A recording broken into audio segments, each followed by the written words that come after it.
tema de la clase de hoy es el trastorno llamado de déficit de horas de sueño y que ha causado numerosos accidentes, no solamente en la industria del transporte, sino que también hubo muchos accidentes que excedieron las barreras del transporte. ¿Eso por qué? Porque en los últimos años se ha podido comprobar que todas las industrias, no solamente la de la aviación y la industria marítima, demande que se trabaje las 24 horas del día. Y acá estamos viendo imágenes de que los barcos a la noche continúan navegando, cruzando los océanos, recorriendo los ríos, operan incluso estando fondeados, haciendo maniobras de alige, top-off. Es una industria que no para, la industria marítima. Lo mismo que en los puertos, las operaciones de carga y descarga y de mantenimiento también. Bien, en el caso de la aviación tenemos esto. Los vuelos no paran de noche, sino que, al igual que la industria marítima, operan siempre. Hay vuelos que se hacen en horario nocturno, las tripulaciones tienen que trabajar en ese horario, y en las terminales ocurre lo mismo que con la industria marítima, los procedimientos de carga, descarga y mantenimiento. Así que está afectada las horas normales de sueño de las personas.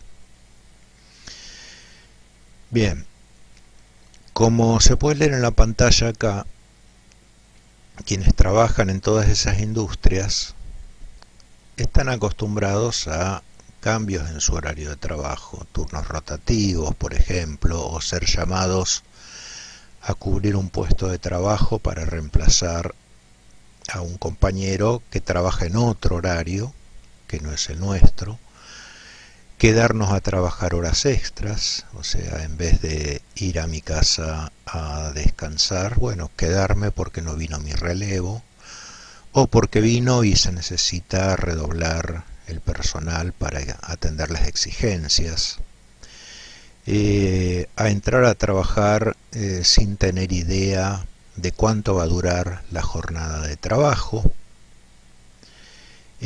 cambios de uso horario. Esto es muy notorio en la industria de la aviación. Los cambios de uso horario afectan al ritmo circadiano y el ritmo circadiano a las horas de sueño. Bueno, una combinación de todos los factores mencionados en el párrafo anterior pueden traer, como se lee ahí, casos de incapacitación relativa a causa de la fatiga. Es decir, todo lo anterior puede producir a lo largo del tiempo casos de fatiga aguda que se podía producir en horas o días, y casos de fatiga crónica con la acumulación en el tiempo de varias semanas. Entonces, en su tiempo, en su momento, en situación oportuna, hemos visto el tema de la incapacitación relativa y en qué consiste, y la manera en que puede afectar la seguridad de las operaciones, como por ejemplo la seguridad de la navegación. Se ha tomado un trabajo efectuado en el Centro Espacial Johnson de la NASA y que se titula Principles and Guidelines for Duty and Rest Scheduling in Commercial Aviation, es decir, principios y guías para horas de trabajo y de descanso, un estudio hecho para la aviación comercial, pero que después todas las conclusiones de este trabajo han llegado a la industria del transporte marítimo y, como siempre digo, en algún momento se encuentra que tienen utilidades fuera de la industria del transporte, ya sea marítimo o aéreo. Y bueno, vamos a ver cómo a partir del año 1996 este tema del déficit de horas de sueño fue tomado muy en serio en la industria de la aviación y bueno, ya podemos intuir por qué, debido a numerosos accidentes causados porque los tripulantes estaban operando sintiendo sueño.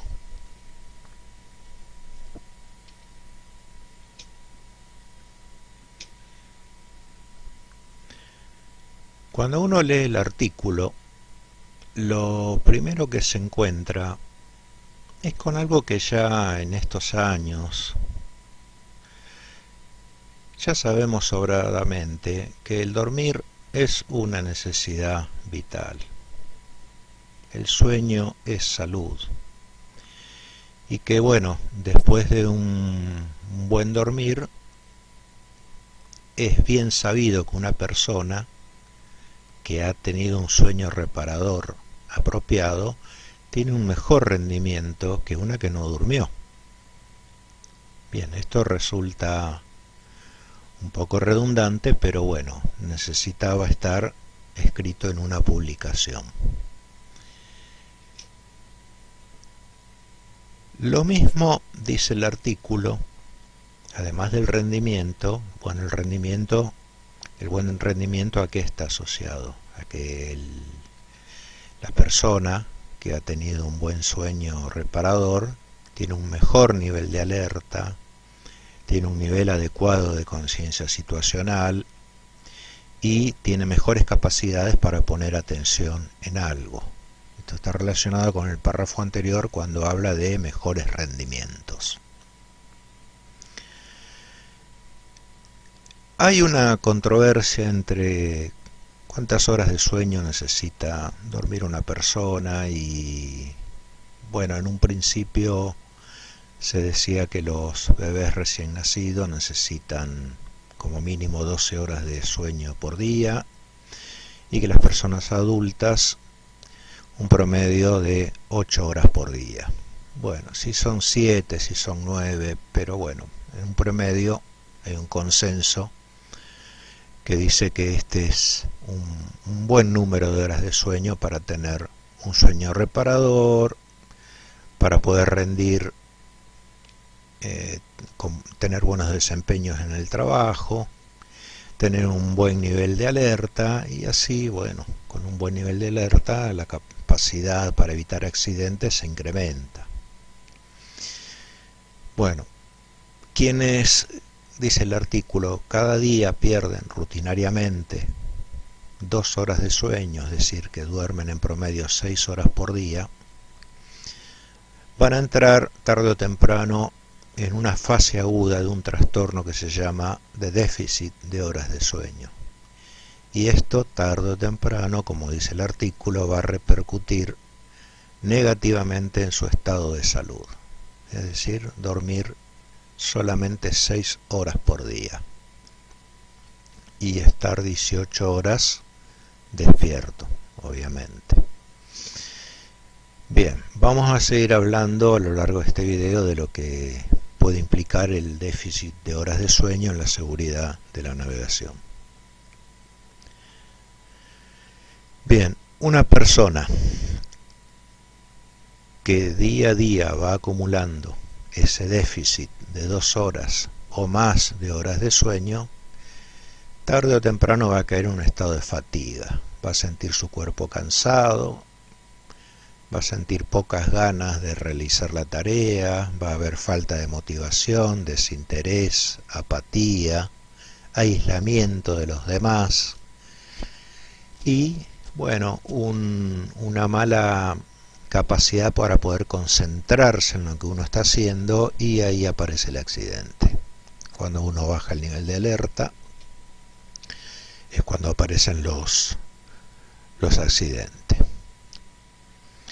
Bueno, hay una buena noticia con esto, que el trastorno de déficit de horas de sueño se recupera si la persona duerme en forma apropiada.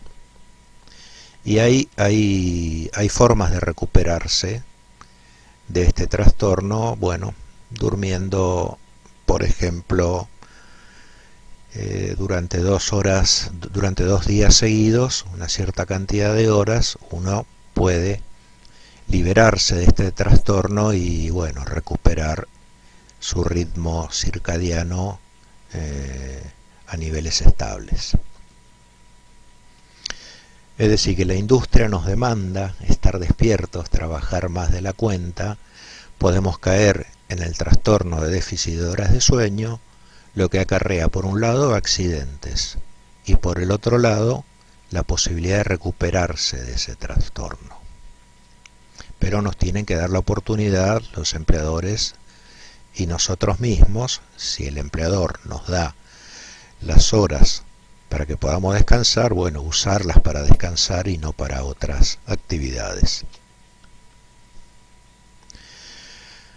Bueno, vamos a suponer los dos individuos que vemos en la figura. Uno padece el trastorno de horas de sueño y no hace falta que yo indique cuál de los dos es. Y el otro duerme apropiadamente todos los días. Está el lenguaje corporal hablando en ambas imágenes, ¿no es cierto? Bien, el que duerme apropiadamente todos los días es el que va a soportar mejor las largas jornadas de trabajo que muchas veces son inesperadas. Uno no espera tener una larga jornada de trabajo, pero aparece algún problema que hace que tengamos que estar en el trabajo más tiempo de lo habitual. Bueno, si yo vengo durmiendo apropiadamente, voy a poder soportarlo mejor, voy a poder soportar mejor los cambios de horario y voy a tener la posibilidad de evitar accidentes e incidentes. ¿Por qué? Porque como vengo durmiendo apropiadamente, mi nivel de alerta es de esperar que sea mejor que el que no lo viene haciendo, que el que viene teniendo déficit de horas de sueño, que se siente desmotivado, que se siente apático, que no le preocupa la seguridad y bueno, esa persona se espera que tenga mayor cantidad de accidentes e incidentes que la persona que viene teniendo una acumulación de horas de sueño apropiadas. Bueno, estamos aproximándonos hacia un concepto. La falta de horas de sueño puede llevarme a cometer accidentes. Bueno, hay una estimación en el paper citado anteriormente que dice que una persona que padece de este trastorno de déficit de horas de sueño necesita, para poder recuperarse de ese trastorno, por lo menos 2 noches seguidas de buen dormir. En término 48 horas, 2 noches seguidas, ¿sí? 48 horas, que vamos a volver a tocar más adelante. Si una persona tiene este trastorno, bueno, al parecer es fácil recuperarse de él. Necesita 2 noches seguidas de un buen dormir y tienen que ser de noche porque el ritmo circadiano utiliza las horas de noche para la regeneración celular y normalizar las actividades fisiológicas del cuerpo, cosa que no puede hacer durante los periodos de luz diurna. La luz ultravioleta del sol destruye ese proceso. Bueno, una cosa que se encontró y que se venía cumpliendo en la aviación, pero no en la actividad marítima, es esto. Para prevenir los casos de fatiga,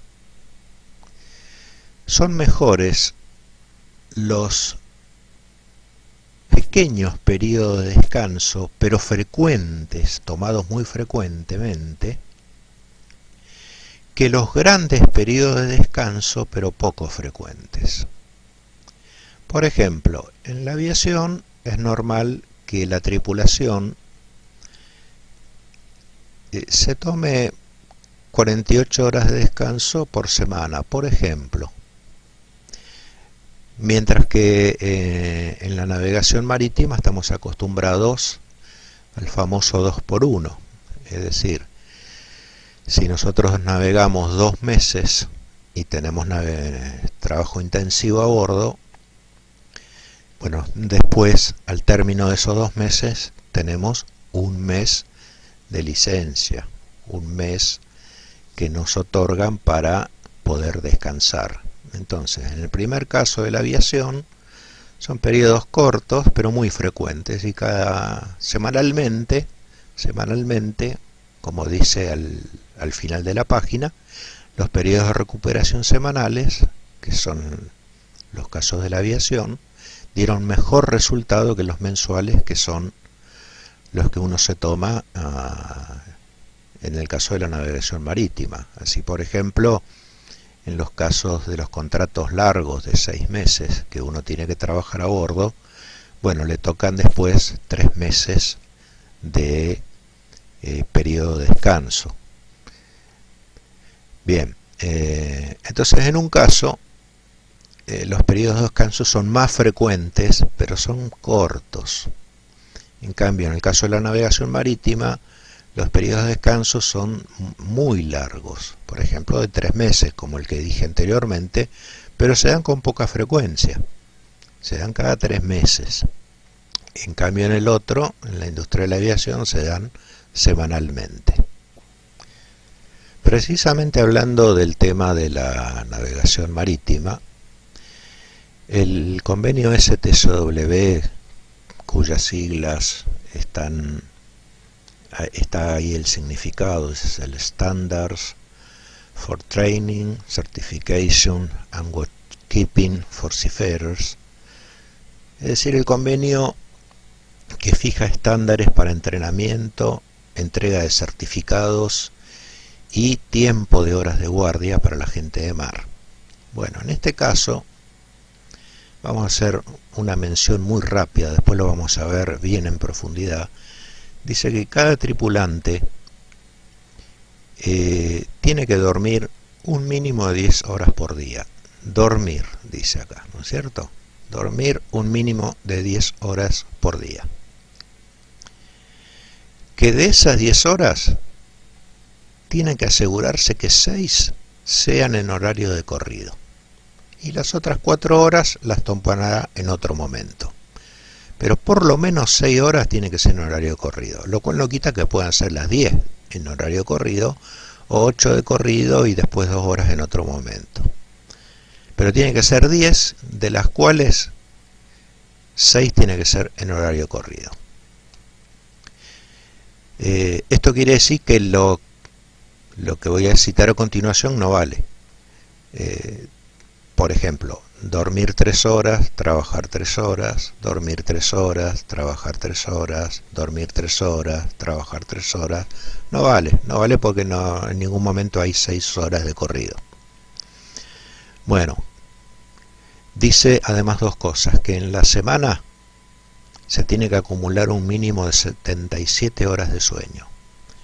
Bueno, acá ustedes se preguntarán, pero como si son 10 horas por día, 10 por 7 son 70. No, acuérdense que habla de un mínimo de 10 horas por día. Por eso acá habla de 77 horas de sueño acumuladas en cualquier periodo de 7 días semanalmente. Y que no se pueden trabajar más de 14 horas seguidas.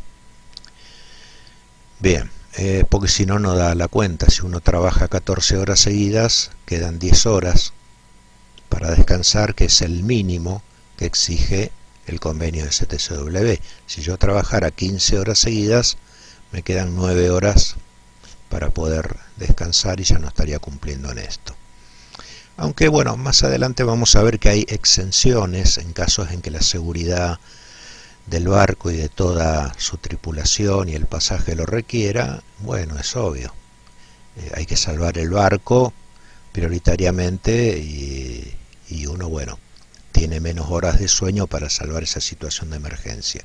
Lo llaman las exenciones a esta lista que estamos viendo acá y que después la vamos a ver muy en detenimiento. Acá tenemos, por ejemplo, las guardias estructuradas en un esquema donde hay un capitán y 3 oficiales. Entonces, el que comienza el día en la guardia de 0 a 4 es el segundo oficial, pintado en un bloque de color azul, hace 4 horas de guardia y descansa 8. Recién vuelve a tomar su guardia a las 12 y la termina a las 16 horas. Y a continuación, bueno, están en forma similar las 4 horas que hace el primer oficial y las 4 horas que hace el tercer oficial y cómo se va repitiendo. Bueno, este es un esquema que se llama de 4×8, donde en el caso del primer oficial, por ejemplo, él hace guardia de 4 a 8, trabaja 4 y descansa 8. Bien, entonces en estas 24 horas que se han representado desde la hora 0 hasta la hora 24 del mismo día, hay periodos de luz y de oscuridad que, bueno, ya hemos visto que el ritmo circadiano necesita de ambos. El ritmo circadiano tiene que sincronizar las actividades fisiológicas para que el cuerpo pueda rendir en las horas de oscuridad y limitar al mínimo las actividades durante las horas de oscuridad para producir la regeneración celular, tema que ya hemos visto. Bien, esto es lo que mencionamos recién. En las horas de luz, el ritmo circadiano prepara al organismo para que mantenga el mayor nivel de alerta y de desempeño. Y se dejan las horas de oscuridad para programar el sueño y otras actividades fisiológicas relacionadas con esa recuperación celular. Bueno, esto es lo que ocurre en cualquier trabajo rutinario, en cualquier industria de tierra. Pero no ocurre cuando uno está navegando. Cuando uno está navegando se encuentra el caso del segundo oficial, que él trabaja de noche, trabaja de 0 a 4. Y después, bueno, sí, hay un periodo que trabaja de día, que es de las 12 a las 16. Lo mismo con el primer oficial, él también trabaja una gran parte en las horas de noche, desde las 4 hasta las 8 de la mañana. Ustedes tengan en cuenta que a altas latitudes a lo mejor puede amanecer a las 10:30 de la mañana. Así que son los buques de navegación polar, por ejemplo. El primer oficial también hay líneas, hay empresas que hacen esas líneas donde el primer oficial también trabaja de noche. Bien, este periodo de recuperación celular mencionado en el párrafo anterior está establecido que va desde las 2 hasta las 6 de la mañana. Y en ese horario de regeneración celular, el cuerpo pone todos sus recursos en lograr este fin, en lograr la regeneración celular, para lo cual necesita que el cuerpo tenga la menor cantidad de actividades posible. Y eso se logra cuando el cuerpo está dormido. Bien, entonces desde las 2 hasta las 6 de la mañana uno necesita que el cuerpo esté durmiendo para que esa regeneración celular sea lo más eficaz y eficientemente posible.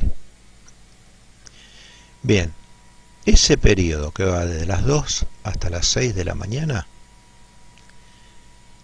está afectando la guardia de 2 oficiales. De los 3 oficiales que hay a bordo, hay 2 oficiales que están trabajando en el peor horario de rendimiento fisiológico, que es la mitad de la guardia del segundo oficial y la mitad de la guardia del primer oficial, desde las 2 a 6 de la mañana. En el medio se encuentra a las 4 de la mañana, que estadísticamente se ha podido establecer que es el horario en que más ocurren los accidentes, las 4 de la mañana, mientras el segundo oficial le está pasando la guardia al primer oficial. Bien.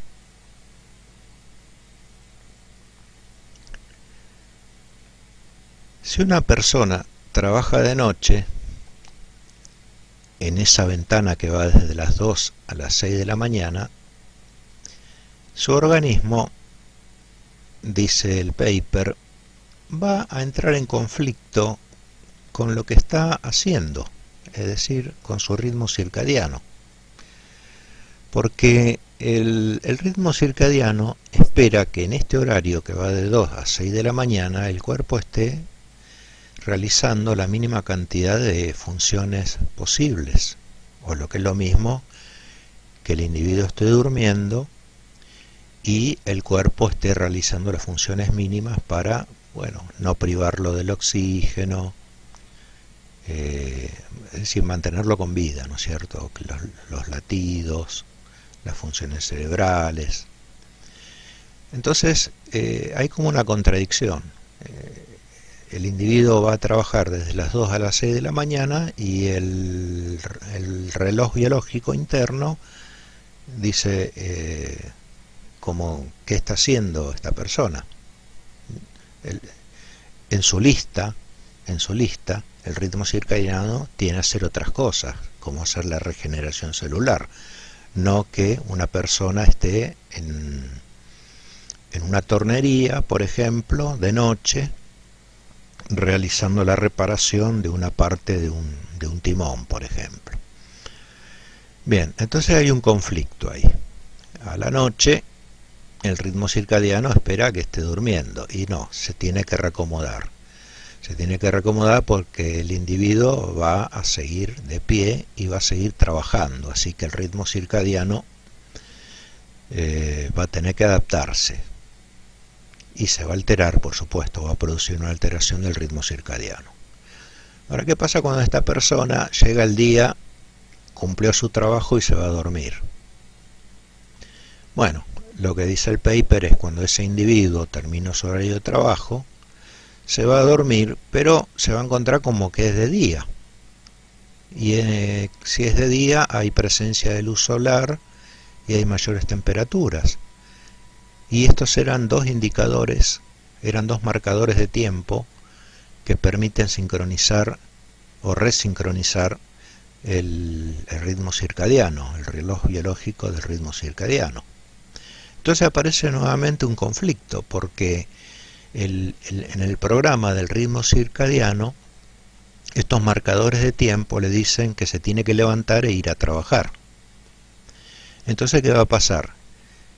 La persona ya terminó su trabajo, se va a ir a la casa, se va a acostar para ir a dormir, pero la presencia de luz solar y las mayores temperaturas le están diciendo no, que se levante, que es hora de ir a trabajar, cuando él en realidad quiere dormir.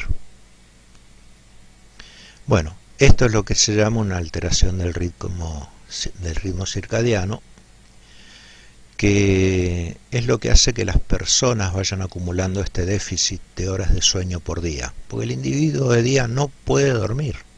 Hay marcadores de tiempo, los Zeitgebers, que le dicen que no es hora de dormir. Entonces, las personas que trabajan de noche es usual que vayan perdiendo diariamente horas de sueño y que esa acumulación se llame posteriormente el trastorno de déficit de horas de sueño. Bueno, si no se corrige, esto puede llevar al individuo al trastorno agudo de déficit de horas de sueño, y este trastorno es el que termina produciendo la fatiga, ¿sí? El resultado final, con la acumulación del tiempo, o sea, esto no ocurre si pasa una sola noche, esto ocurre si rutinariamente ocurre. Bueno, esto va a llegar a la fatiga va a redundar en los pobres niveles de desempeño, va a redundar en el deterioro de la salud. Ya hemos visto que si esto es muy agudo, la falta de sueño puede conducir a la larga a la demencia. Bueno, esto es una condición médica, está establecido a nivel científico. Y bueno, la fatiga, los niveles de desempeño, la pérdida de niveles de alerta va a conducir tarde o temprano a errores y accidentes. Entonces el horario que va desde las 2 hasta las 6 de la mañana es el horario que necesita el cuerpo, que nuestras actividades fisiológicas estén al mínimo posible para emplear el resto de los recursos de lleno en cumplir ese objetivo. Es decir, reemplazar las células muertas por células vivas, con lo cual el organismo recupera su funcionalidad. Y está afectando la guardia de 2 de los 3 oficiales que hay a bordo. Bueno, ese periodo que va desde las 2 a las 6 de la mañana tiene un nombre. Se llama ventana de ritmo circadiano bajo. Es decir, ahí el ritmo circadiano hace tener bajos rendimientos a las personas que no se encuentran durmiendo en ese momento. Eso es la ventana de ritmo circadiano bajo. Para los empleados que trabajan en un lugar fijo, dice el paper, o que trabajan en medios de transporte que no se caracterizan por moverse a alta velocidad, como los trenes o los buques, no hay que agregar nada más a la definición de lo que es la ventana de ritmo circadiano bajo. Basta con decir: la ventana de ritmo circadiano bajo va desde las 2 a 6 de la mañana. Y los trabajadores que desempeñan su función en este horario tienen que tener mucho cuidado, porque son pasibles de tener más accidentes, porque ahí está batallando el reloj biológico del ritmo circadiano con lo que uno está haciendo, con la tarea que está haciendo. Hacer guardia en el puente, hacer guardia en la sala de máquinas, hacer guardia en el cockpit de un avión, estar haciendo un trabajo en un quirófano, etc. Pero en el caso de la navegación aérea, donde en los vuelos en sentido este-oeste o viceversa, cruzan varios usos horarios en muy poco tiempo, hay que redefinir un poco mejor entre qué hora y qué hora va la ventana de ritmo circadiano bajo. Es decir, esa ventana va a seguir durando 4 horas, como la definición anterior, que iba de las 2 a 6 de la mañana. Pero lo que puede ocurrir en la navegación aérea es que en vez de ser desde las 2 a 6 de la mañana, sea desde las 4 a las 8 de la mañana, o desde las 9 hasta las 13 horas. Siguen siendo 4 horas, pero al haber cruzado varios usos horarios, se va a producir un desfasaje. Vamos a ver en qué nos puede importar esto. Vamos a suponer un ejemplo en que se cruzan 3 usos horarios, como dice acá. Por ejemplo, para ir de el aeropuerto de San Francisco al aeropuerto de Nueva York. Se cruzan 3 usos horarios, el vuelo dura 5 horas, y vamos a ver en qué nos puede afectar a nosotros esto, cómo se modifica la ventana de ritmo circadiano. A ver, estamos saliendo a las 8 de la mañana, la ventana de ritmo circadiano ya pasó. Estamos en el uso horario más 8, que es el uso horario de la ciudad de San Francisco. Y después de 5 horas de vuelo, a las 13 horas de nuestro horario de salida, llegamos a la ciudad de Nueva York. Pero en la ciudad de Nueva York tiene otro uso horario, tiene el uso horario 5. Hay 3 horas menos. Disculpen, hay 3 horas más. Entonces, cuando nuestro reloj que tenemos en la muñeca izquierda está indicando las 13 horas, está indicando las 13 horas de San Francisco. Pero en Nueva York son las 16 horas del uso horario más 5. Bien, entonces este paper dice lo siguiente: si se cruzan hasta 3 usos horarios, la ventana de ritmo circadiano no se va a modificar. Va a seguir siendo desde las 2 hasta las 6 de la mañana, pero ¿de qué horario? Del horario del uso en el cual hemos salido. Porque se considera que en este tiempo nuestro cuerpo llegó a la ciudad de Nueva York todavía acostumbrado al uso horario de donde hemos salido, desde San Francisco.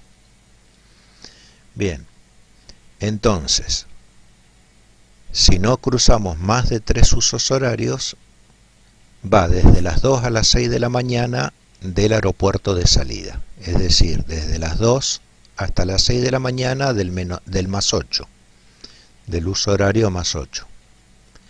Pero en Nueva York, por tener 3 horas más, las 2 de la mañana del más 8 equivale a las 5 de la mañana del uso horario más 5. Y las 6 de la mañana del uso horario más 8 equivale a las 9 de la mañana del uso horario más 5. Es decir, que si el gráfico de arriba de la pantalla está representando horas de la ciudad de Nueva York, la ventana en el horario de Nueva York va desde las 5 a las 9 de la mañana. Entonces, si nosotros al otro día, o sea, hemos llegado a las 4 de la tarde, vamos a suponer que no somos tripulantes de la industria de la aviación, ¿sí? Pilotos o tripulantes de cabina de pasajeros. Hemos llegado a las 16 horas de hoy. Y mañana, el día de mañana, nuestro vuelo parte a las 8 de la mañana. Bueno, si partimos a las 8 de la mañana del día siguiente, observemos el gráfico de arriba. Estamos en la ventana de ritmo circadiano bajo. Nuestro desempeño va a ser pobre, tenemos que ser conscientes de eso. O si somos pasajeros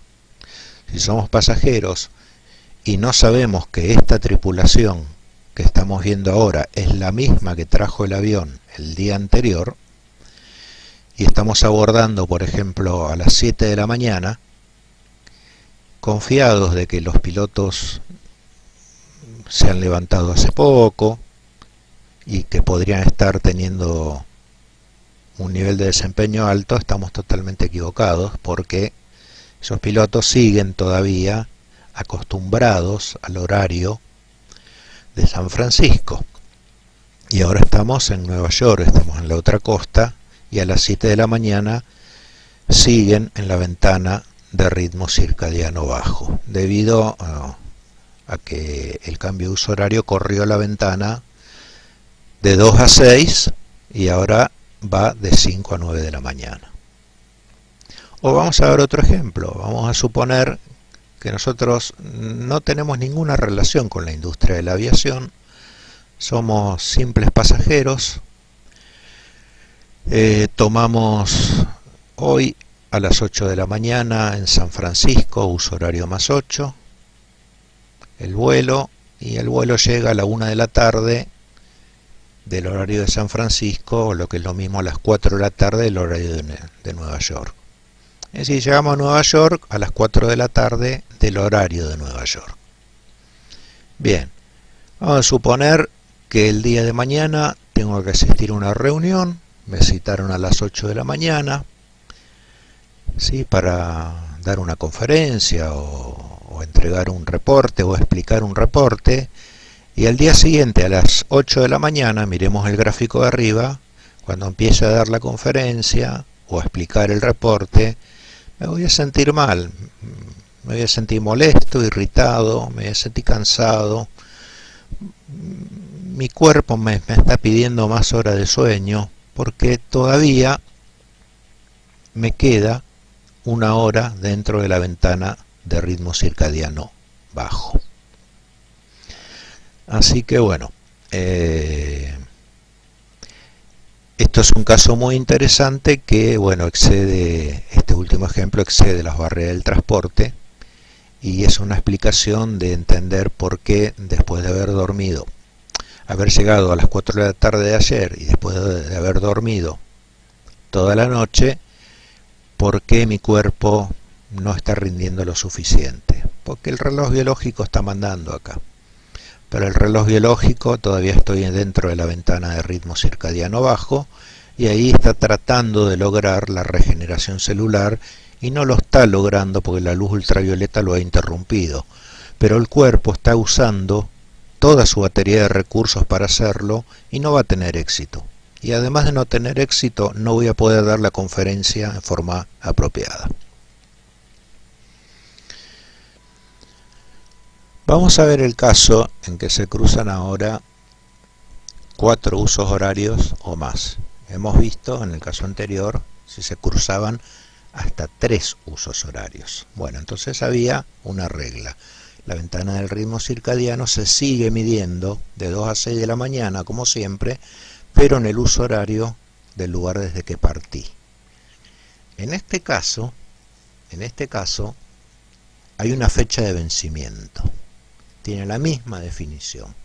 Sigue siendo desde las 2 a 6 de la mañana, medida en el uso horario de que partí, pero eso es válido solamente durante las primeras 48 horas después de haber llegado al lugar de destino. Y esto se entiende por qué. Porque si yo estoy más de 48 horas en el lugar de destino, mi cuerpo ya se acostumbró al nuevo horario. La luz solar, los marcadores de tiempo como la comida, el contacto social, la temperatura. Bueno, después de más de 48 horas, el cuerpo, con tantos marcadores de tiempo, se acostumbra solo. Pero si yo retorno en menos de 48 horas al lugar original desde que salí,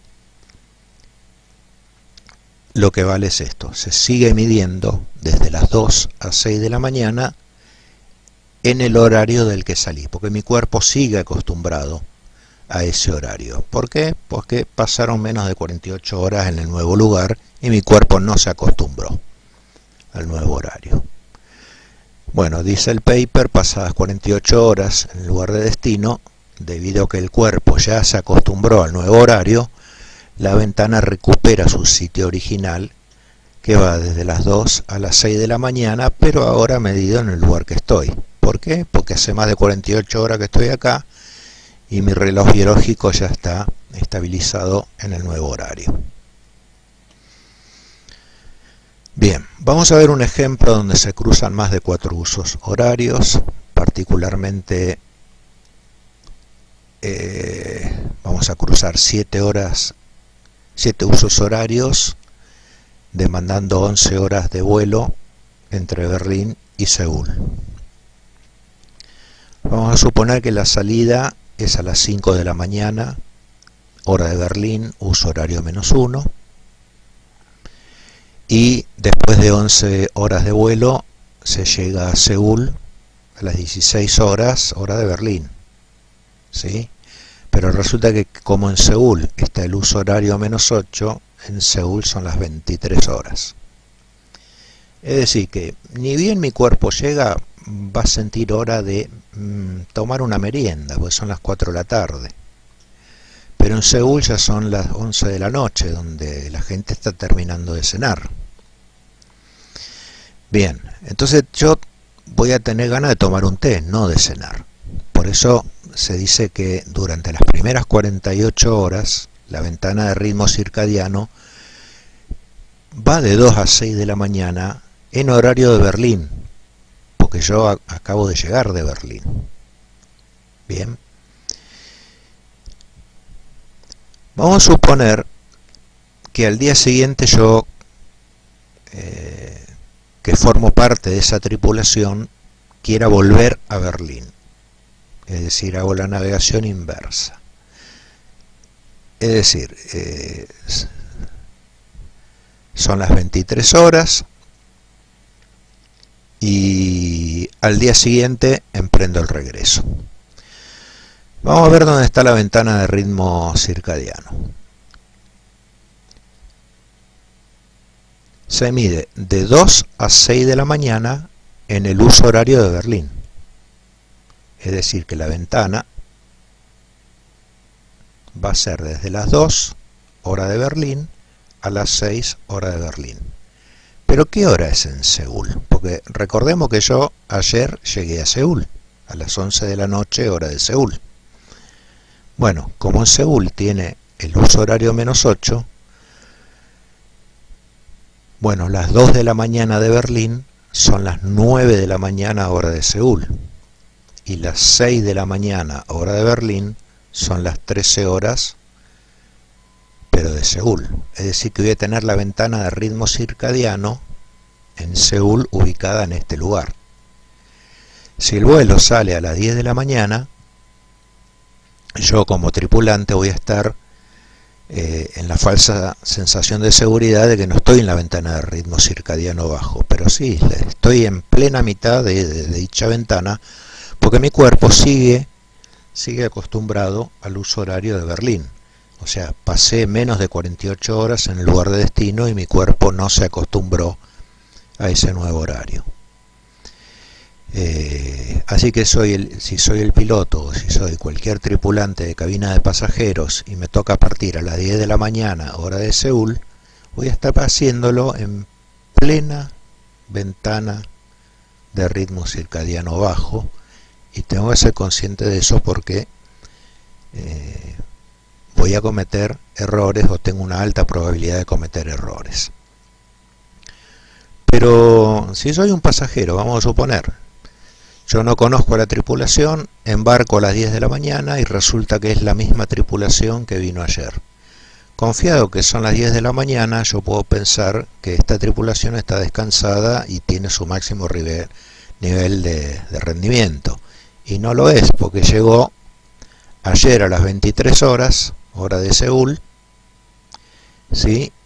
Y 11 horas después, hora de Seúl, 11 horas después, hora de Seúl, ¿sí? A las 10 de la mañana el avión parte, pero esa tripulación que me va a llevar a Berlín está en plena ventana de ritmo circadiano bajo.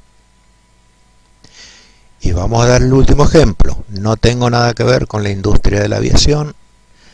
Yo viajé de Berlín a Seúl, llegué a las 23 horas, hora de Seúl, me fui al hotel, dormí y 11 horas después, a las 10 de la mañana, me toca dar una conferencia. Y no voy a saber por qué me estoy sintiendo mal, por qué tengo sueño, por qué no me puedo concentrar, por qué me equivoco en el discurso que estoy dando, confundo los renglones. Y es porque estoy todavía en la ventana de ritmo circadiano bajo, debido a que, como no pasaron más de 48 horas, mi cuerpo sigue acostumbrado al uso horario de donde salí. Bien. Si el regreso o la conferencia que tengo que dar la doy 48 horas después de la hora de llegada, es decir, 48 horas después de este horario, mi cuerpo ya está totalmente acostumbrado al horario de Seúl y la ventana de ritmo circadiano se acomoda entre las 2 y 6 de la mañana, por lo cual si doy la conferencia a las 10 de la mañana voy a estar al 100% de mis funciones cognitivas, con el máximo nivel de alerta, voy a estar bien despierto, voy a tener un buen nivel de concentración. Bueno, estos son desórdenes del sueño que ocurren a causa del famoso jet lag o conocido científicamente como el síndrome de cambio rápido de uso horario.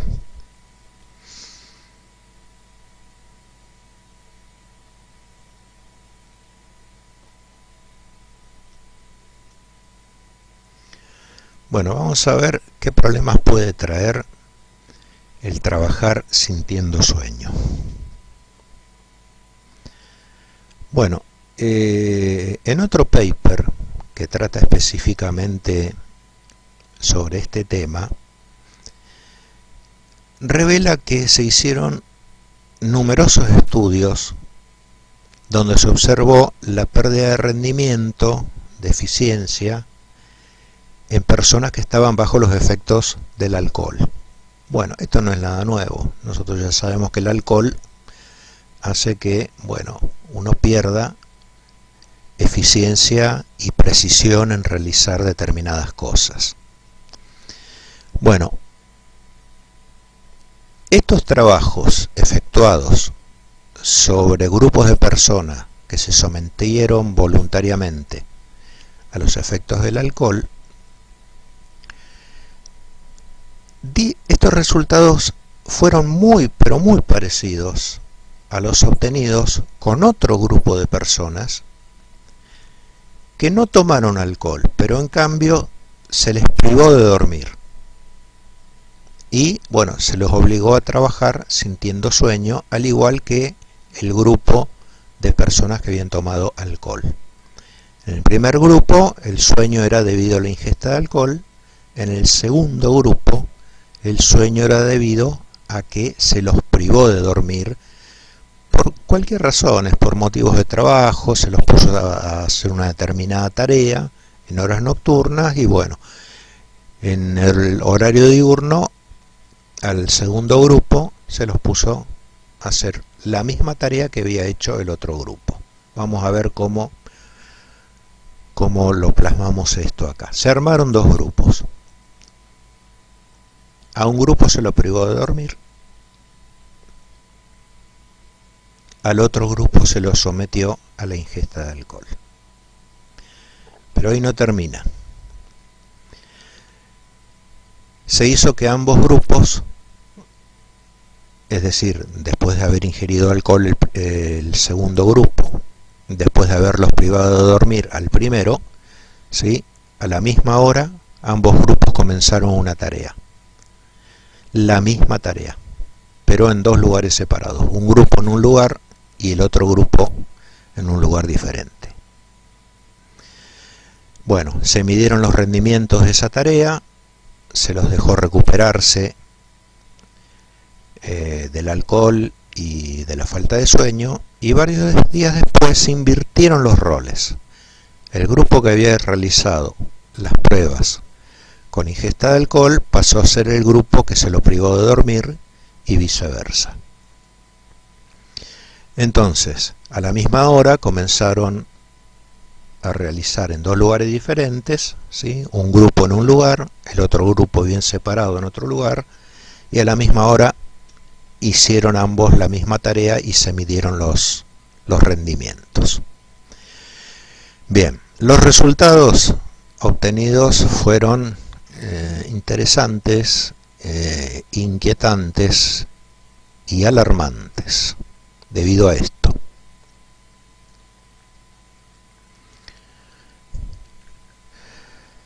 Las personas que hacía 18 horas que no dormían, es decir, las personas que formaban parte del grupo que se los privó de dormir, tuvieron desempeños iguales o peores al de las personas que habían participado en el grupo con ingesta de alcohol y cuyo nivel era de 0,50 gramos por litro, que este valor consiste en el valor en que en la República Argentina, por ejemplo, uno ya no puede conducir con este nivel de alcohol en sangre.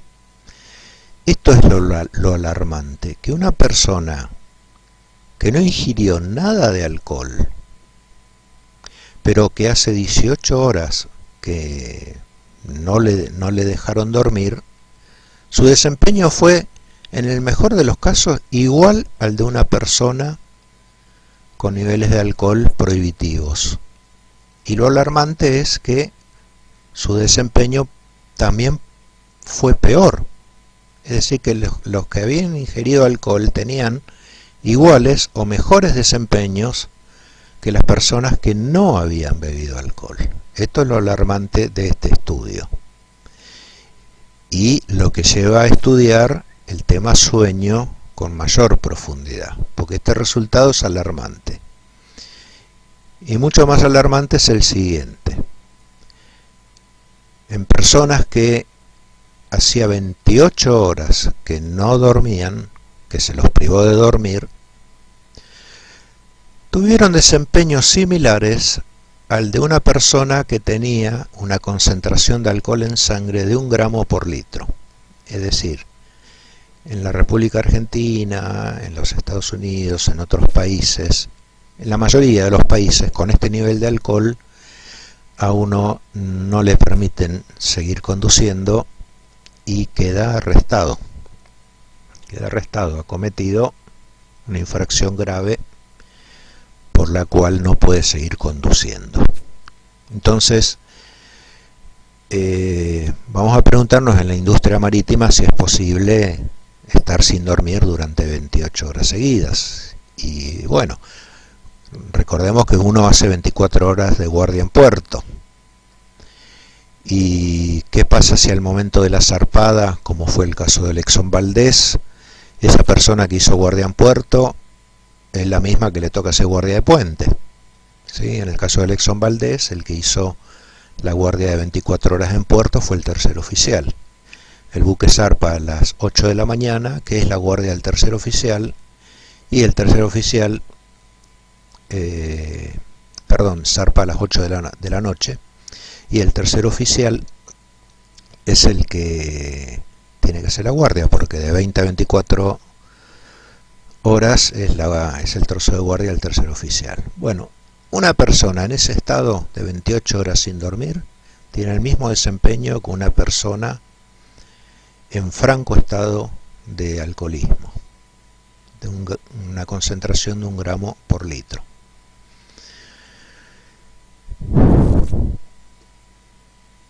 Este estudio fue el que hizo que se iniciaran estudios de sueño más rigurosos, y lo que dice es lo siguiente: si actualmente hay países que establecen un valor límite de alcohol en sangre para poder circular, conducir vehículos, bueno, este estudio revela que debería ocurrir exactamente lo mismo cuando se detecten casos de fatiga y sueño, y que a esos individuos no se les pueda permitir que sigan conduciendo automóviles, operar maquinarias, volar, cubrir una guardia de navegación, entre otras actividades. O sea, si el desempeño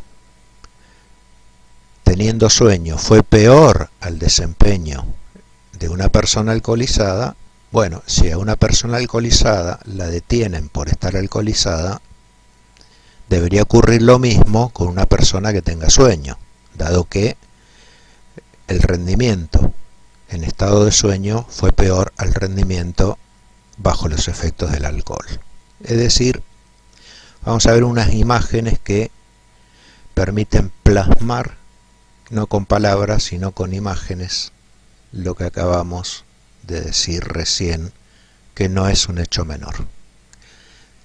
Si beber y conducir lleva a un arresto, dado que trabajar sintiendo sueño hace tener rendimientos peores a las personas que tienen excesiva concentración de alcohol en sangre, también debería ocurrir esto. Bueno, es un poco irónico la imagen, pero acá la persona que está controlando dice: la tengo que arrestar por conducir con sueño, porque usted está teniendo un desempeño que es peor al de una persona alcoholizada. O dicho de otra manera, si estoy deteniendo a personas que están conduciendo bajo los efectos del alcohol, con más razón debería hacer lo mismo con las personas que conducen en estado de sueño, porque sus rendimientos son peores. Bien, lo que pasa es que esto no ocurre porque no hay pruebas objetivas que permitan detectar la fatiga y el sueño en las personas, y tampoco se han fijado estándares, ¿sí? En el caso del alcohol, Se habla en algunos países de 0,5 gramos por litro, que es el caso de la República Argentina, o de 0,4 gramos por litro, que es el caso en los Estados Unidos. Pero con el caso de la fatiga, ¿en qué unidades se mide la fatiga? ¿En qué unidades se mide el sueño?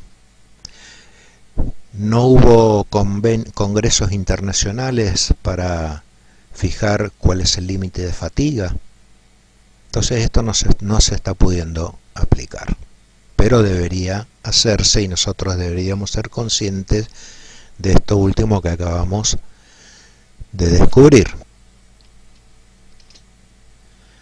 Vamos a ver desde el punto de vista de las neurociencias qué es lo que dicen acerca del sueño. Dice, el sueño permite fijar nuevos conocimientos. Es como que el sueño forma parte de la tarea de aprendizaje, ya que permite fijar esos nuevos conocimientos en nuestra memoria.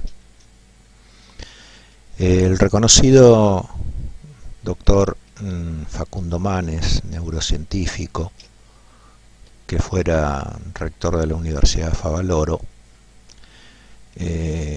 voy a poner acá algunos párrafos de un artículo que él publicó. Y dice que el sueño ayudaría a consolidar los nuevos conocimientos y actualizar los antiguos. Es decir, que por un lado, consolidar los nuevos conocimientos es lo que acabamos de decir. Hemos estudiado algo hoy, bueno, cuando nos vayamos a dormir es como que se van a imprimir en la memoria.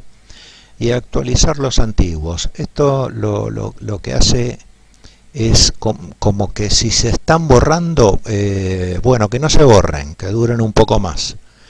Y si ya no son útiles para la vida que estoy haciendo, borrarlos. Por eso dice actualizar los antiguos. Es como una PC que tiene la función de detectar archivos que no se usan más y pregunta al operador si los quiere borrar o no. Es como si el cerebro se comportara así. Y acá lo dice más precisamente. El cerebro dormido sabe qué información nueva, es decir, el conocimiento aprendido recientemente, es significativa o no, como para mantenerla, y cuáles podrían ser desechadas, cuáles podrían desaparecer de nuestra memoria.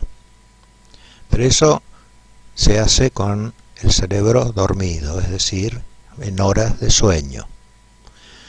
Por eso estamos tocando estos temas en este video que trata sobre el sueño. Hay estudios, dice también en su artículo, que mostraron que la privación del sueño, la privación de horas de sueño, aumenta la mortalidad, o sea que redunda en la salud. Es causa de accidentes, cosa que ya venimos tratándolo desde que inició este video, y exacerba, es decir, aumenta los síntomas de las enfermedades. Sigue diciendo que la falta de sueño afecta al sistema endocrino, es decir, el sistema glandular, que secretan las hormonas, al sistema inmunológico y al metabolismo, es decir, al sistema que permite que el organismo se torne funcional. Por lo tanto, dice, la falta de sueño puede convertirse en un factor de riesgo para la obesidad, la diabetes y para las fallas cardíacas. Es decir, que la falta de sueño podría producir obesidad, podría favorecer la aparición de síntomas de diabetes y obviamente llevar a fallas cardíacas por esos estados de malestar, irritabilidad, producir arritmias, taquicardias, taquiarritmias, extrasístoles, bueno, y todo eso llevar a la falla cardíaca. Y bien, después de haber visto todo lo que vimos, es de esperar que organismos internacionales como la OASI, que es de aviación civil, o la OMI, que es la Organización Marítima Internacional, y otras entidades gubernamentales hayan dictado normas para prevenir la fatiga. En particular vamos a ver acá las normas para prevenir la fatiga a bordo, o sea, en buques. La OMI, a través de el convenio STCW, ahí está indicado la sección y la regla, fija un criterio, y ese criterio es el que mencionamos casi al principio del video. Todo tripulante a bordo de un buque tiene que poder dormir un mínimo de 10 horas, pero ahora lo estamos viendo un poco más de profundidad, pero esas 10 horas medidas en cualquier periodo de 24 horas. Es decir, que esas 10 horas no se miden de 0 a 24. Se podría medir desde las 3 de la mañana de un día hasta las 3 de la mañana del día siguiente, o desde las 6 de la tarde de un día hasta las 6 de la tarde del día siguiente. En esas 24 horas tiene que haber un mínimo de 10 horas dadas de descanso al tripulante. Acumular 77 horas de descanso en 7 días, pero lo nuevo que aparece acá es parecido a lo del párrafo anterior, medido en cualquier periodo de 7 días, es decir, de lunes a lunes, de jueves a jueves, de domingo a domingo, y obviamente, sí, desde las 3 de la mañana de un día miércoles hasta las 3 de la mañana del miércoles de la semana siguiente, y así con cualquier hora. Las 10 horas de descanso podrán agruparse en 2 periodos como máximos, uno de los cuales deberá de ser de 6 horas como mínimo. Esto está exactamente igual a como los vimos anteriormente. Si van a haber 10 horas de descanso, bueno, de esas 10, 6 tienen que ser en horario corrido, sin interrupciones. Y las horas de descanso distribuidas en 2 periodos. Bien, no se pueden trabajar más de 14 horas seguidas, que esto ya lo habíamos visto, esto queda igual. Vamos a ver casos particulares. Este es un formulario que está a bordo de los buques, y hay software también que se encarga de esto, que están en la primera columna los días del mes. El día, vamos a suponer que esto es marzo, el 1 de marzo, el 2 de marzo, el 3 de marzo, así hasta el 31 de marzo. Y hacia la derecha, las 24 horas del día, fragmentados en trozos de media hora. Bien, lo que hay que hacer acá es marcar los horarios en que uno ha trabajado, llenándolos con tinta negra, es decir, pintando absolutamente todos los casilleros de las horas trabajadas, y dejar en blanco las horas en que uno no ha trabajado. Entonces vamos a ver ejemplos. Acá un tripulante ha llenado de esta planilla el 1 de marzo y el 2 de marzo, lo ha llenado de la siguiente manera. El 1 de marzo ha trabajado desde las 6 de la mañana hasta las 20 horas. Y el 2 de marzo trabajó solamente desde las 5 de la mañana hasta las 10 de la mañana. Los demás horarios, que están pintados de blanco, no ha trabajado. Pareciera ser que tiene muchas horas de descanso este tripulante y que no hay problema en seguir cumpliendo este horario. Pero vamos a ver el primer requisito que pide el STCW. Se tiene que poder descansar un mínimo de 10 horas en cualquier, por eso está en negrita, cualquier periodo de 24 horas. Vamos a poner a prueba si este patrón de horas de trabajo y de descanso está permitido o no. Si medimos en el horario de 0 horas del 1 de marzo hasta las 0 horas del 2 de marzo, vamos a encontrar que este tripulante descansó de 0 a 6. De 0 a 6, acumulando 6 horas de sueño, como se ve acá en el rectángulo verde. Y después hay espacios en blanco desde las 20 hasta las 24. Acumuló 4 horas más. Es decir, que en este periodo de 24 horas acumuló 10 horas de sueño. Cumple con lo que dice acá arriba, un mínimo de 10 horas de descanso en cualquier periodo de 24 horas. Pero esto puede ser engañoso, no es tan fácil como parece. Vamos a seguir poniendo la prueba. A ver qué pasa si medimos desde las 5 de la mañana del 1 de marzo hasta las 5 de la mañana del 2 de marzo. Bueno, si uno ve el gráfico, el 1 de marzo hay un horario libre de 5 a 6. Acá acumuló 1 hora de descanso.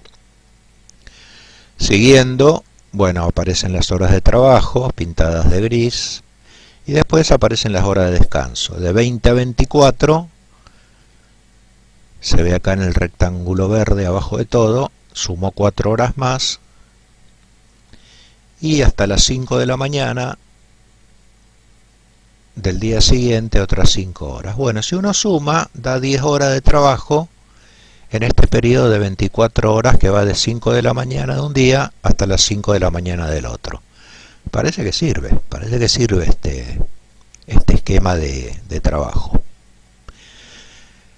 Pero vamos a seguir poniéndolo a prueba, porque dice que este esquema de trabajo solamente es válido si es válido en cualquier periodo de 24 horas. Lo hemos medido de 0 horas a 0 horas. Ahora lo medimos de 5 a 5. A ver qué pasaría desde las 6 de la mañana hasta las 6 de la mañana. Es casi parecido al anterior, nada más que se corre 1 hora.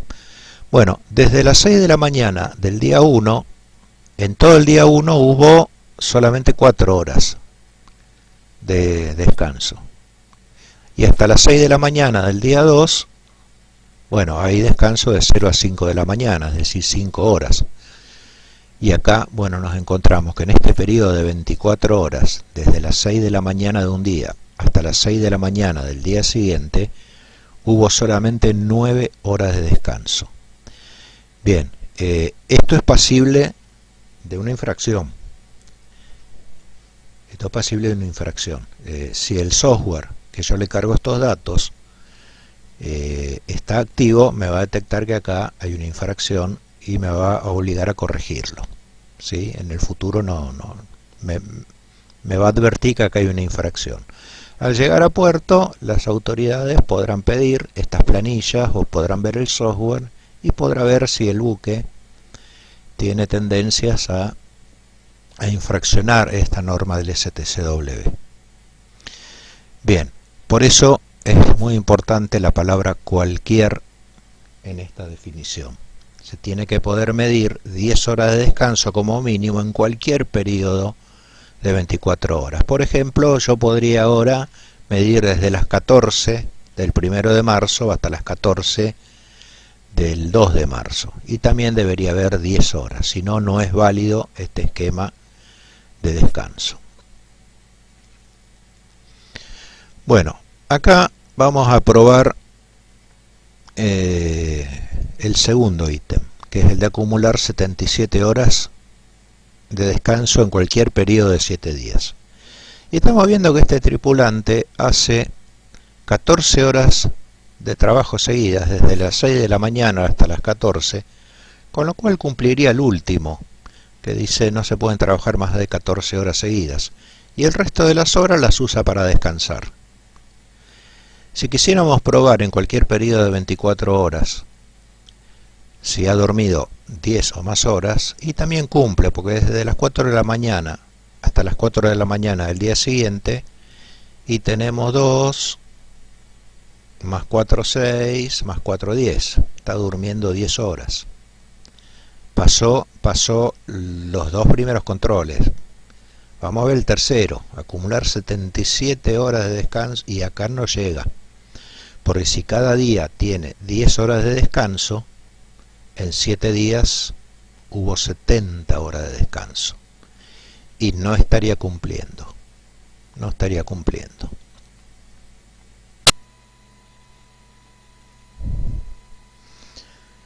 Otro de los puntos que vamos a analizar es el tema de las 10 horas de descanso.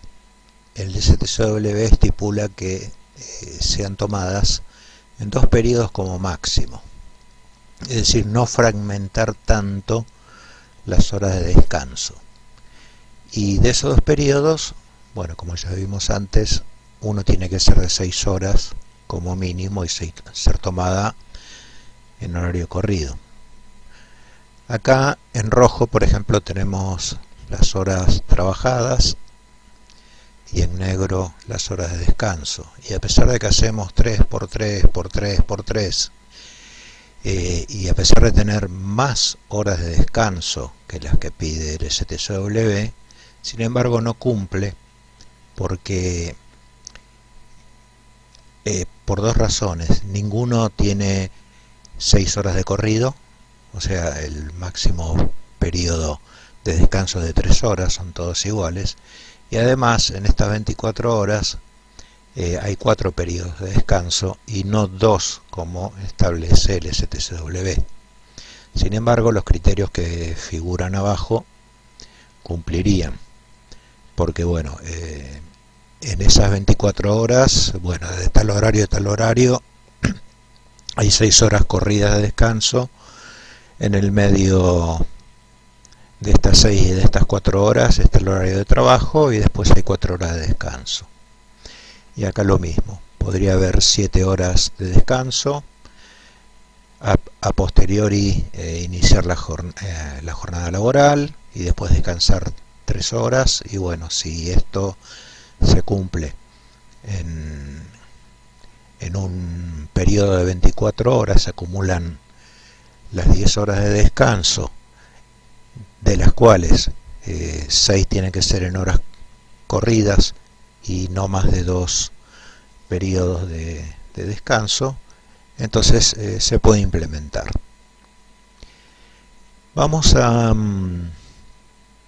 poner a prueba entonces este renglón. Vamos a suponer que es del día 17 de marzo, un día cualquiera, y bueno, en color negro o gris están las horas trabajadas. Ha trabajado 3 horas, después ha trabajado 4 horas más y después ha trabajado 7 horas más. 7 y 4, 11, 14 horas trabajadas. Bueno, está cumpliendo con el requerimiento de no trabajar 14 horas seguidas. Bueno, acá no estarían trabajadas 14 horas, pero no seguidas. Pero sin embargo, a pesar de que hay 6 horas de descanso en forma corrida, el segundo periodo de descanso no cumple. No cumple porque se estipula que tiene que haber 2 periodos de descanso como máximo. Es decir, el segundo periodo de descanso tendría que agrupar estas 2 horas sueltas que tiene esta fila del día 17 de marzo, por ejemplo. Acá hay una infracción. Bueno, vamos a ver en casos muy especiales en que esté afectada o que esté en situación de riesgo la seguridad del buque y de todos sus ocupantes, llámese tripulantes y pasajeros.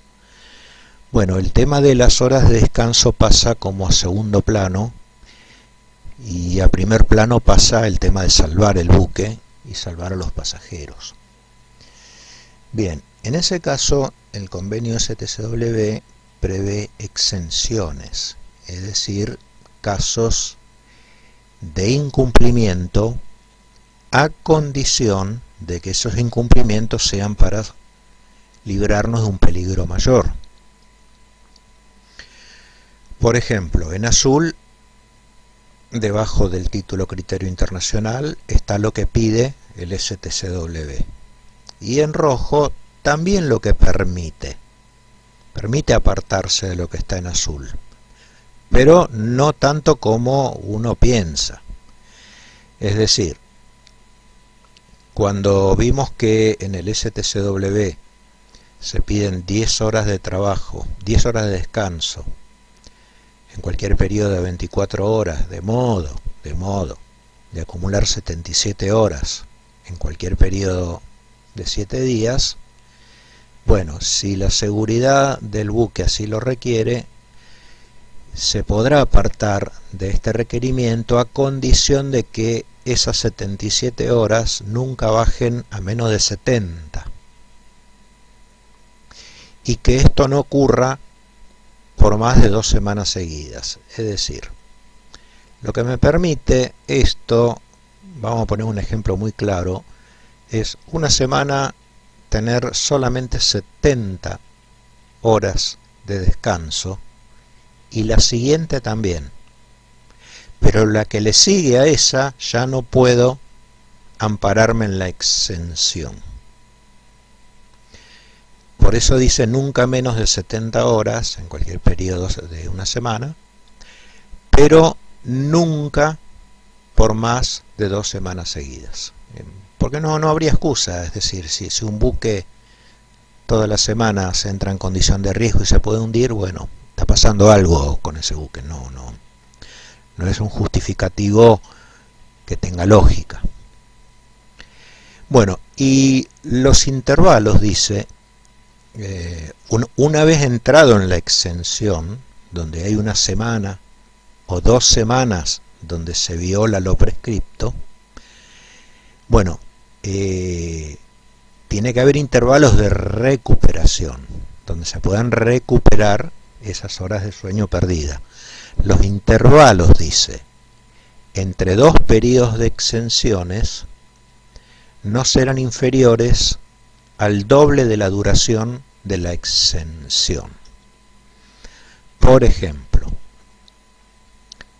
si yo tuve una semana en donde bajé mis horas de descanso de 77 a 70,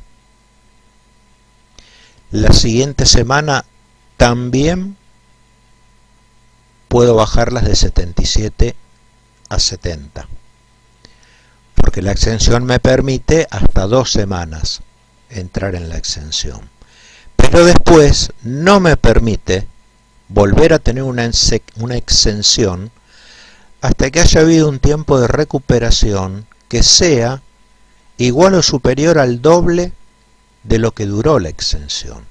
O sea, hubo 2 semanas donde violé lo prescripto, entonces las siguientes 4 semanas, es decir, el doble de las violadas, tiene que ser periodos de 77 horas de descanso o más.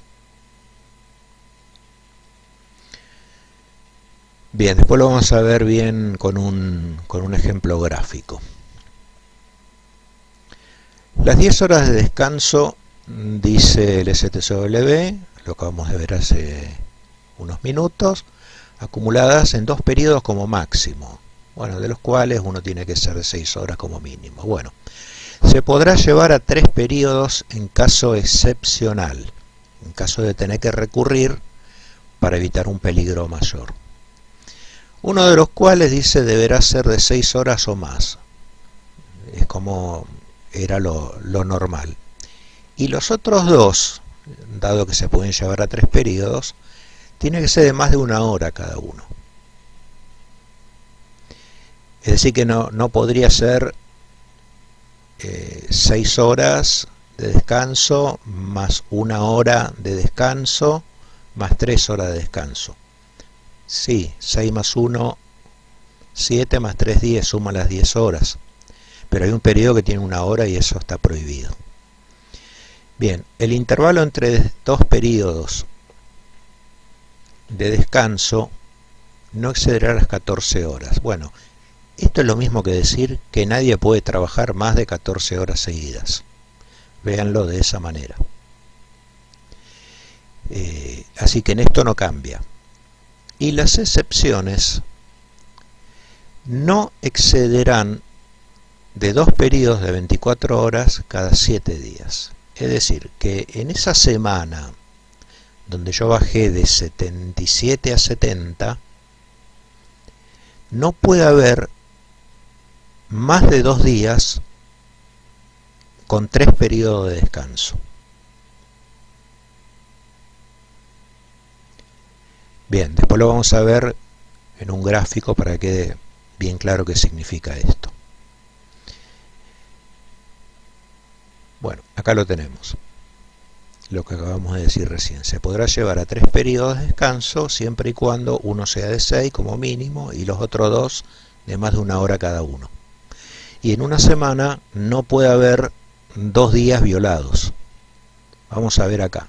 El día 1 hemos recurrido a la excepción. Por eso dice yes acá. ¿Por qué? Porque hemos usado 3 periodos de descanso, donde cumple con lo estipulado en la excepción. Un periodo de 6 como mínimo y los otros 2 de más de 1 hora cada uno. Perfecto. Acá ya tenemos un día de esta semana de 7 días, en donde el primer día de esa semana ya hemos ingresado en la excepción. Bueno, al siguiente día tuvimos 6 horas de descanso y después más tarde 4 horas de descanso. No caímos en la excepción, se cumplió el STCW, y los siguientes días también, hasta que el día 6 otra necesidad exige que nosotros tengamos que particionar nuestros periodos de descanso no en 2 grupos sino en 3, y bueno, se vuelve a cumplir lo mismo. El mínimo de horas tiene que haber un periodo de 6 horas de corrido y los otros 2 de más de 1 hora cada uno. Es decir que acá hemos caído otra vez en la excepción y ya son los 2 días que el STCW me permite violar en un periodo de 7 días. O sea que si el día 4 yo hubiera puesto 6 horas más 2 horas más 2 horas, ya habrían 3 días en ese periodo de 7 y ahí el software me va a marcar una infracción. O si lo hago en hojas de papel, bueno, cualquier autoridad que la vea, al llegar a puerto, se va a dar cuenta que no se está cumpliendo. Bien, entonces esto de 6 más 4 horas es lo ideal, por eso no hizo falta entrar, refugiarse en la excepción que provee el mismo STCW. Esto es lo ideal. Si por cuestiones de seguridad tengo que repartir los grupos, los periodos de descanso, de 2 periodos a 3 periodos, lo puedo hacer, pero no más de 2 veces en esa semana. Y además tienen que cumplir que uno tenga 6 horas de corrido y los otros 2 grupos de más de 1 hora cada uno. Bueno, después esto hay que recuperarlo. Y ahora vamos a ver más adelante cómo se hace. Bien. Esto no es nada nuevo, lo que está en el recuadro en verde. Dice que se podrán conceder menos de 77 horas de descanso semanales, siempre que se acumulen más de 70 en cualquier periodo de 7 días. O sea, se podrá bajar de 77, pero no menos de 70. Y eso no puede ocurrir más de 2 semanas seguidas. O sea, lo puedo hacer una semana y la siguiente. La tercera semana no. Si no hay tiempo para descansar, bueno, el buque tendrá que hacerse de ese tiempo de alguna manera. Fondear, quedarse amarrado más del tiempo establecido por la planchada, lo que sea. Bueno, acá tenemos un ejemplo. En la primera semana se tuvo que recurrir a la exención. Se bajaron de 77 horas a 70. Perfecto. La siguiente semana, ¿puedo recurrir a la excepción? Sí, puedo. Puedo porque me permite hasta 2 semanas hacer uso de la exención. Pero acá no se hizo uso de la exención. Se pasó a la semana 2 y a la semana 3 con 77 horas. ¿Por qué? Porque dice que el tiempo de recuperación tiene que ser igual al doble de la exención. Si acá hubo una semana donde recurrí a la excepción, bueno, el tiempo de recuperación tiene que ser de 2 semanas. 2 semanas en donde se cumpla todos los puntos que pide el STCW. Si necesito volver a recurrir a la excepción, tiene que ser a partir de acá, a partir de la semana 4. Bueno, esto me lo va a marcar el software. Cuando yo completo esto, en el software, de tal día a tal día, bueno, los horarios, bueno, el software automáticamente me va a marcar en rojo la semana 4, no incentivándome a violar el STCW en la semana 4, sino que me está diciendo que recién puedo hacer uso de la excepción en la semana 4, pero en realidad recién acaba de terminar la semana 1. Cuando yo completo los datos de la semana 1, automáticamente la semana 4 se pinta de rojo en el software, indicándome que en la semana 2 y en la semana 3 tengo que cumplir sí o sí lo que indica el STCW.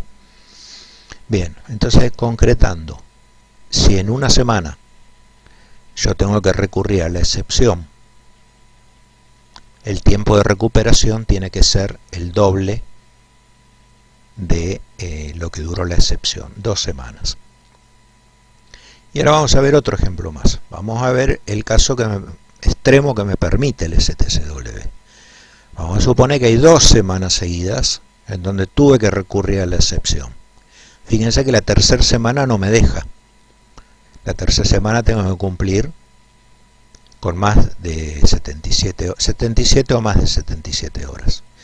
Y vamos a suponer que como esto es el máximo, las 2 semanas de periodo de exención, y no puedo tener una tercera semana de periodo de exención, bueno, a partir de la segunda semana de periodo excepcional estoy obligado a aplicar el periodo de recuperación. Y como hubo 2 semanas de exención, el periodo de recuperación dura 4 semanas seguidas. ¿Sí? La quinta semana puedo hacer 77 horas, por supuesto que sí, lo mismo que la sexta, la séptima. Lo ideal es nunca llegar a 70 semanas. Pero si por alguna necesidad yo tuviera que recurrir a la excepción, bueno, como ya recurrí a la excepción la primera y la segunda semana y no me permite recurrir una tercera semana seguida, bueno, el software me va a marcar que si tuviera necesidad de recurrir otra vez a un periodo de excepción, bueno, lo podría hacer en la semana 7, como para que yo me cuide bien entre estas 4 semanas de que no haya ningún impedimento que permita a los tripulantes tener 77 horas de descanso o menos.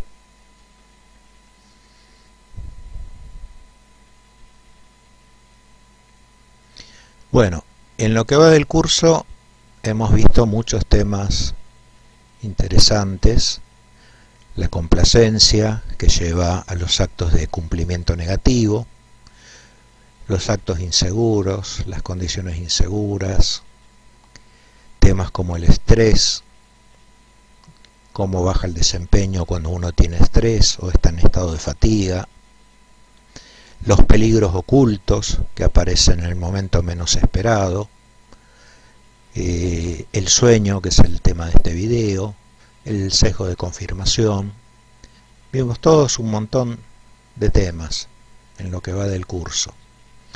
Y el título de esta imagen es que el accidente sabe armar buenos equipos. Y acá está armando un equipo basado en la complacencia, el acto inseguro, los cumplimientos, el estrés, etc. Y así como el accidente sabe armar buenos equipos, hay equipos que son muy difíciles de vencer.